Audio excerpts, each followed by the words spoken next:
Şimdi her zaman bahsediliyor ya, Avrupa'da dinlenme tesislerinde şöyle imkanlar var, böyle imkanlar var falan filan. Bakın şu tabela atık sularınızı boşaltabilirsiniz anlamına geliyor ve şöyle bir yer var. Dikkat ederseniz de depoların arkada ve rahat boşaltılması için her birinde de eğim var. Burada kasetinizi temizlemek için yer var.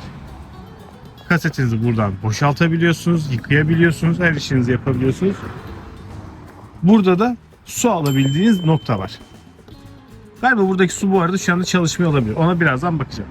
Şimdi geleceğim burada. Atık suyumu, gri suyumu boşaltacağım. Tuvaletimi boşaltmayacağım. Büyük bir ihtimalle geçen gün boşaltmışım, kontrol edeceğim.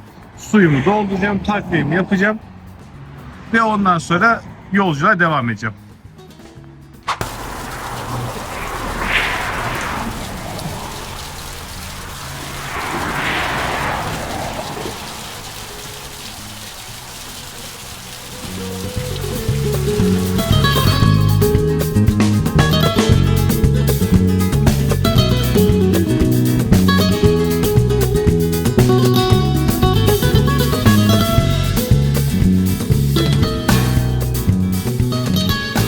Berna, hoş geldiniz Gülden Hanım.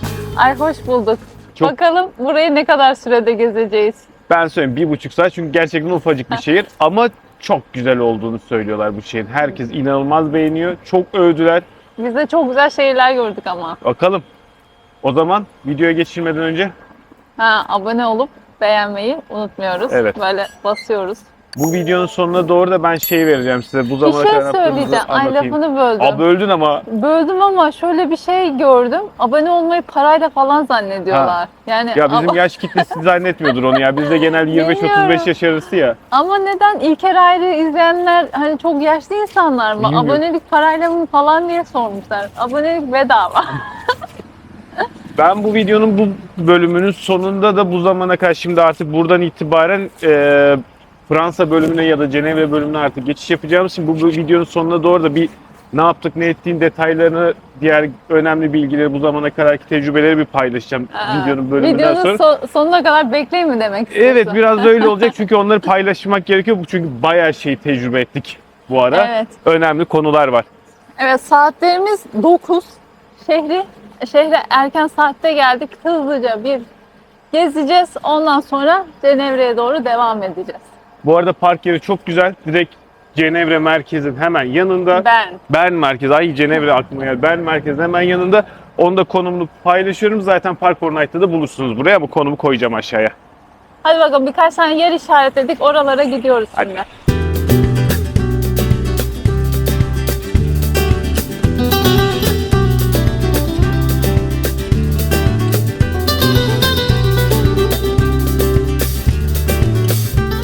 Bern ismi aslında ayıdan geliyor. Yani kelime anlam olarak ayı oluyor.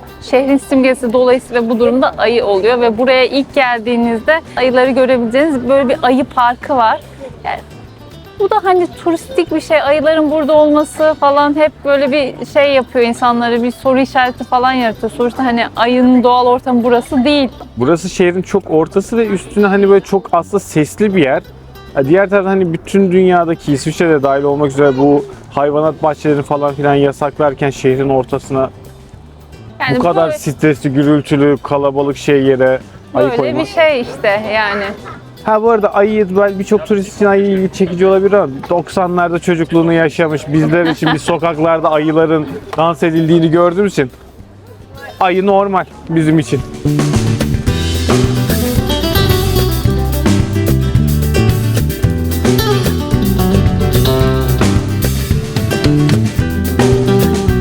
Şimdi ben de Bolonya'daki gibi böyle dükkanların önünde böyle pasajlar var, açık pasaj ve bu yaklaşık 6 kilometre falanmış. Diyorlar ki yağmurda gezilebilecek en rahat şehirlerden bir tanesi. Ben çünkü hiç dışarı çıkmadan, bunların Islanmadan. altından, yani daha doğrusu ıslanmadan bütün şehri gezebilirmişsiniz. Ama daha detaylı içerilerindekiler nasıl bilmiyorum ama şuradakiler Bolonya'dakilere kıyasla daha modern yapı gibi duruyor. Evet. Yani çok tarihi gibi bir şeymiş gibi durmuyor. Ama ilerilerde biraz daha şehrin iç merkezleri nasıl onu göreceğiz. Bu yağmur sesi mi? Değil ya. Bir su sesi. Şu bak, şunun altına bence şey gidiyor. Su Olabilir. gidiyor. Ay, bir an inanılmaz bir yağmur Tamam. sesi gibi geldi. Şimdi İsviçre ile ilgili bir taktik. Migros dediğimiz şey İsviçre'nin her şeyi. Bankası, benzinliği, marketi, restoranı, her şey Migros. Her yerde de bunları görebiliyorsun. Özellikle Migros'un böyle hızlı al götür, take away, al götür restoranlarında falan bir şeyler aldığın zaman hem çok lezzetliler hem de fiyatları nispeten ucuz. Yani bir restorana gidip oturup yemek değil, tabii ki bir hizmet karşılığında yapıyorsunuz. Hani böyle şeyler falan daha uygun oluyor. Yani hem güzel hem de ucuza yiyebileceğiniz yerlerden bir tanesi aslında Migros'lar. Migros'ların böyle Mio'ları var, mini Migros gibi bir şey isimli olanları falan var. Bir sürü varyasyonu var. Migros, Migros, Migros. Migros. Yani MMM Migros.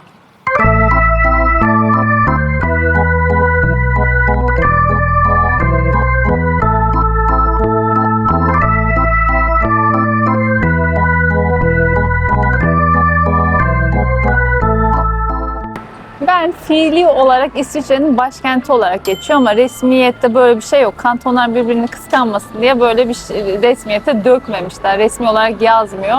Şimdi Bern'de federal bina var. Oraya geldik. Buranın da yapımında yine 22 kurucu kantondan getirilen vitraylarla tepedeki o kubbe oluşturulmuş. Yine içerinin yapımında da bütün o kantonlardan getirilen doğal taş ve malzemeler falan kullanılmış. Gerçekten burada eşitliğe inanılmaz önem veriyorlar. Burayı ziyaret edebilirsiniz ama öncesinde online olarak bir bilet oluşturmanız gerekiyor. Ücretsiz bir şekilde. İçeride meclisin aktif olmadığı durumlarda aynı zamanda turla birlikte gezebiliyorsunuz. Biz saatlere baktık. Ya birimiz girebiliyorduk ya ikimiz bize uygun olmayan bir saatte girebiliyorduk. O yüzden içeriği göremiyoruz maalesef. Ama siz geldiğinizde görmek isterseniz online olarak kendinize bir bilet oluşturabilirsiniz. Yani şöyle buraya gezi planınız varsa bir gün öncesi falan bunu planlayın. Çünkü çok var yani slotlar da biz Evet. hızlı dolan zamanlardayız yani şu an. Biz dün akşam baktık yatmadan önce acaba yer var mıdır diye. Bir Fransız dilinde vardı, bir de Almanca 2 kişilik vardı ama o da saat 3.30-4'te falan bize çok uygun olmuyor. 1 saatlik bir tur süresi var ve farklı dillerde seçebiliyorsunuz. Ha bir de bu arada zaten rehberle dolaşılıyor. Yani Evet. hani siz şeydeki Viyana'daki gibi elinizi kolunuzu siz sallayarak dolaşmıyorsunuz. Bir rehber dolaştırıyor. Anlatıyor detayları. Böyle bir yer. Hemen şu tarafında da İsviçre National Bank. Şunu da söyleyeceğim. Hemen şu tarafa deyince şurayı göstereceksin zannettim. Burası şimdi hani federal bir bina ama önünde farklı günlerde, haftanın farklı günlerinde böyle bir yerel pazar falan kuruluyormuş. Hemen şöyle döneyim o Biz de zaman. hani- Döneyim. Şu an kuruluyor. Biz de meclisin önünde geçerken Cemur mıydı o Evet. şeyin adı? Hani Navigasyon telefonlarını çalışmıyor. falan çekmiyor yani. Burada pazar var. Yani güzel. Bir de ya var. Şehri böyle erken saatlerde gezmenin güzel olan kısmı bak şu an buralar daha yeni kuruluyor. Daha az insan etrafta. Hızlı gezebiliyorsunuz. Her şeyi daha sakin gezebiliyorsunuz. O yüzden Erken kalkan yol erken alır. kalkan yok. Turistseniz, gezecekseniz bir yerlere erkenden şehirlere girmeniz gerekiyor. Evet. Hadi buradan şimdi biz şehrin üst kısmındayız. Aşağıya doğru iniş yapıyoruz. En üste geldik. Aşağıya doğru yerlere baka gidiyoruz. Şimdi Saat Kulesi. Birkaç dakikası var. Evet. Hadi Saat Kulesi'ne.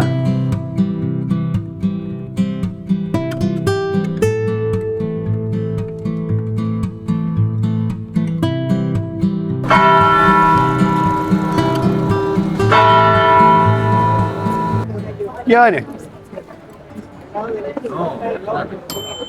pek bir şey olmadı. Ne Ya biz bekliyordun? zamanı tutturamadık ya da ben ne bileyim bir şeyler dönecek, hoplayacak, zıplayacak bir şeyler bekliyordum da. Ufak bir dans gösterisi oldu. Bir de yukarıdaki abi böyle çana vurdu. Dın Evet. dın dın diye. Altın Belki kaplama.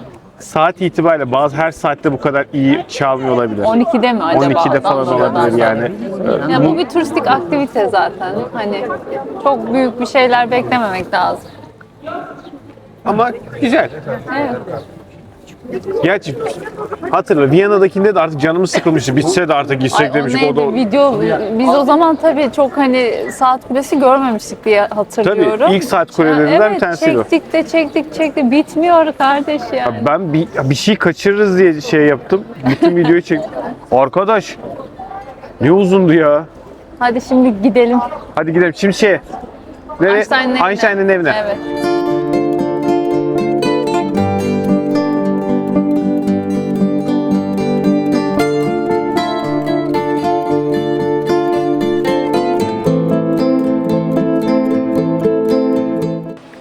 ana cadde boyunca tarihi çeşmeler var. Böyle belli aralıklarla ve üzerinde farklı farklı figürler var. Dağlardan gelen su akıyor içlerinden. Dolayısıyla içebilirsiniz de. Hepsi böyle farklı figürler, akan çeşmeler, buz gibi sular. Mataralarınızı yanınıza taşıyın. Avrupa'nın genelinde bu arada mataralarınızı yanınıza taşıyın. Evet ama burada ben en çok gördüğüm çeşme burası oldu. Gerçekten bütün bu sokak boyunca, yani sokak dedim, cadde boyunca çok kısa aralıklarla bayağı bir çeşme var. Tarihi çeşmeler olarak geçiyor. Bir de buralarda çeşmeden içtiğimiz su marketten aldığımız sudan daha iyiydi. Biz Şu anda gerçekten bu akan çeşmeden doldurduğumuz suyu kullanıyoruz. Çünkü marketten aldığımız su çok kötü çıktı ya. bir çay yaptık. Çayın rengi sanki içine çocuğuz da içine bisküvi kırmışız, karıştırmışız. O çay rengini Fena. hatırladınız değil mi? İçerken bile tuzlu tuzlu geliyordu. Bir Evet. tuhaf bir şey yani. Hadi o zaman devam. Devam. Bir su içeyim ben ya. Dur bakayım ben bir su içeyim.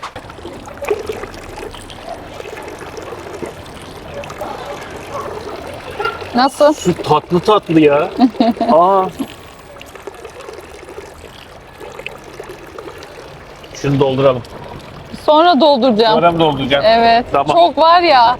Rahatım. Tamam.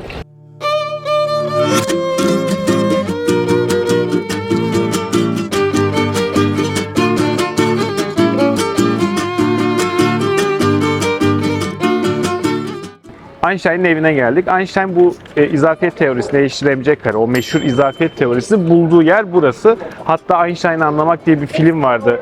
Orada hatırlarsanız böyle arabalardan falan kaçtığı, böyle o sırada aklına geldiği yerde zaten aslında bu cadde oluyor. İçeri girebiliyorsunuz, gezebiliyorsunuz. Detaylı gezmek isterseniz 7 frank kişi başı gibi bir ücreti var. 8. Kaç? 8. 8'miş pardon, ben 7 olarak hatırladım. 8 frankmış ücreti. De 8 frank ücreti var. İçinde kendi kişisel eşyaları hala duruyor. Ailesinden kalan eşyalar duruyor. Aşağıda bir tane Einstein kafe var. İsterseniz kafede kahve, çay bir şeyler içebilirsiniz. Güzel yani. Zaten burada bende görülebilecek birkaç tane görülmesi gereken önemli noktadan bir tanesi de Einstein'ın evi, ki önemli bir yer. Sevgili Einstein.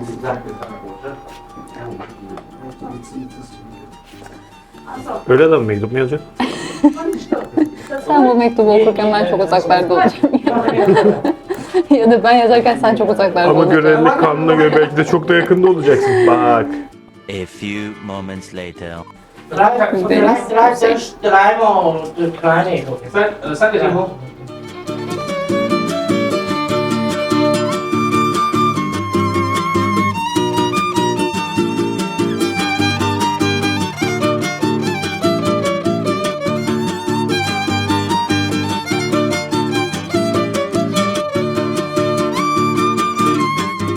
Şimdi best kanki Einstein'la çek beni hanım.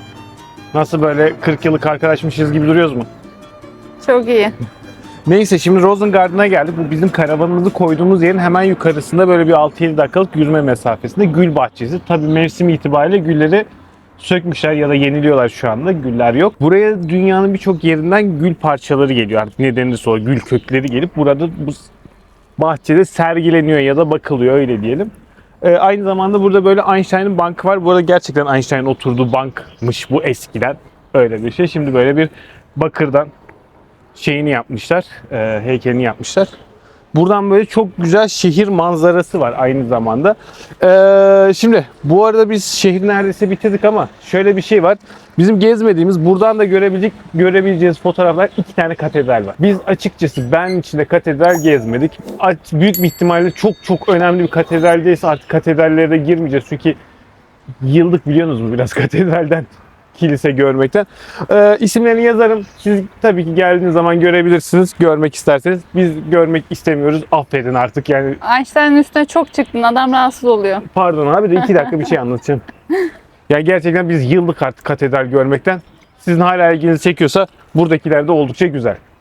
Evet, benden çıktık. Bir 40-50 kilometre yol geldik. Cenevre'ye doğru gidiyoruz. Yaklaşık bir 100-120 kilometre yolumuz var. Biz şimdi buraya gelene kadar ne yaptık? Onları kısa bir özetini verelim artık, çünkü buradan sonra Fransa'ya geçiş yapacağız Cenevre'den sonra. Birincisi biz Bulgaristan'ı ve Sırbistan'ı direkt pas geçtik. Biz buraları daha önceden gezdiğimiz için pas geçerek çok uzun bir yolculuk yaptık. Siz oraları gezebilirsiniz, gezmelisiniz eğer gitmediyseniz. Çünkü oralar güzel yer. Karavanı konusunda rahat yerler. O yüzden o bölümler videonun içinde bulunmuyor. Sizin böyle bir seyahat yaparken ihtiyacınız olacak birkaç tane konu var. Birincisi internetinizi halletmeniz lazım. Biz internet olarak ben kendim normal Türkiye'deki hattımı mecburen kullanıyorum. İşimden dolayı Güldeniz'e de eSIM alıyoruz. eSIM olarak biz her seferinde Mobimetre'ı kullanıyoruz. Oldukça memnunuz. Bir tane kod var. Şimdi size o kodu da veriyorum. Açıklamada da bulacaksınız. İlk abone olduğunuz zaman, kayıt olduğunuz zaman pardon. Bunun üzerinden $10 bir indirim alacaksınız. Bakiye alacaksınız daha doğrusu. Sonraki kullanımlarınızda bunu kullanabileceksiniz. Park4Night bu seyahatte gerçekten hayat kurtarıcı bir konu. Nerede ne var? Duş var mı? Tuvaletinizi boşaltabiliyor musunuz? Vesaire hepsini biz oradan kontrol ediyoruz. Kesinlikle Park4Night kullanın. Mümkünse ücretli olanı da eğer böyle bir seyahate ya yıllık alın ya aylık alın. Aylık şu anda 100 lira gibi fiyatı var. Yıllık aldığınız zaman da 500 lira fiyatı var. Öneririm yani, bu hayat kurtarıyor. Diğer konu kesinlikle gideceğiniz güzergahların haritalarını Google Maps üzerinden offline olarak da indirin. Birincisi, haritalar hem çok fazla internet harcıyor hem de bazı bölgelerde internetiniz çekmez vesaire olursa kaybolmayın. Artık çünkü Google Maps'e çok fazla güvenerekten hareket ediyoruz navigasyonlara. Güzergah boyunca da ekonomik olarak en fazla sizi zorlayacak konulardan bir tanesi yakıt fiyatları. Yakıt fiyatları da ülkeden ülkeye değişebiliyor. Çok fazla değişiyor. Örnek veriyorum, İsviçre'de yakıt pahalıyken Fransa'da ya da Avusturya'da daha ucuza yakıtlar alabiliyorsunuz. Aynı zamanda otoyoldaki yakıt fiyatları şehir içindeki yakıt fiyatlarından daha pahalı. O yüzden şehrin içine girdiğiniz zaman oradaki yakıt istasyonlarını kullanabilirsiniz. Onları kullanmanız bayağı bir fayda sağlıyor. Özellikle böyle karavan gibi 80 litre, bizim yakıt yapımız 80 litre gibi bir yakıtta alacağınız fiyat avantajları gerçekten bütün seyahatinize ciddi bir ekonomik fayda sağlayacaktır size. Biz genel olarak konaklamalarımızı otoyollar üzerindeki rest area denen dinlenme alanlarında gerçekleştiriyoruz. Bunları da genelde Park4Night'tan filtreliyoruz. 4 yıldız ve üzeri olan yerleri konaklayacağız diye. Genelde bunların içinde su alabileceğiniz, suyunuzu boşaltabileceğiniz, tuvaletinizi boşaltabileceğiniz falan yerler var. Siz de onlara göre filtrele yaparaktan kullanabilirsiniz. Genelde 4 puan üzerinde olan bütün dinlenme alanları çok rahat bir şekilde geceyi konaklayabileceğiniz yerler. Ama İsviçre'de özellikle şeye dikkat etmeniz gerekiyor. Dinlenme alanı olarak geçmeyen otoyol üzerindeki benzinliklerde konaklamanıza izin verilmiyor. Maksimum 2 saat ya da 3 saat kalmanıza izin veriliyor. Bir de vinyet konusu var. Seyahatinizi planlarken vinyetleri gerçekten bütçenize hesap etmeniz gerekiyor. Çünkü şimdi İsviçre'de 42 euro verdik. Slovenya'da 32 galiba verdik ya da 16, emin değilim. Bütün hepsinin fiyatları ben şimdi yazıyorum, şöyle aşağıya doğru sıralayacağım. Total bütçede gerçekten 300-400 euro gibi böyle büyük bir seyahatte vinyet ücreti ödeyeceğinizi kafanıza kurun. Bu da gerçekten sizin aslında 2 depo 3 depo yakıtınıza tekabül ediyor. Mesela vinyetlerde Macaristan'a girerken aynı zamanda Avusturya vinyeti de alabiliyordunuz. Böyle bazı yerlerde iki ülkenin vesaire vinyetini alabiliyorsunuz. Bazı yerlerde de sadece e-vinyet alabiliyorsunuz. İşte bu noktada da gerçekten şey devreye giriyor. İnternetin ne kadar önemli olduğu konusu devreye giriyor. Yani internete gerçekten böyle bir seyahate çok ciddi ihtiyacınız var. Yani şimdilik aklıma gelenler bunlar. Aklıma daha fazla şey geldikçe videoların aralarında küçük küçük notlar olarak ekleyebilirim. Bir de önemli konulardan bir tanesi abone olun lütfen. Şimdi biz kahvaltımızı yapıyoruz burada. Buradan kalkacağız. Cenevre'ye geçeceğiz. Cenevre'yi bugün geçeceğiz. Bitiririz büyük bir ihtimalle. Oradan da artık Fransa sınırına geçmiş olacağız. Fransa sınırındaki dinlenme testleri çok güzel.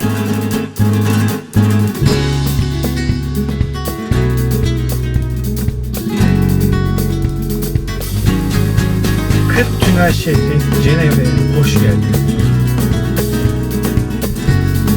Belediyenin önündeki fışkiyeyi kim kırdı?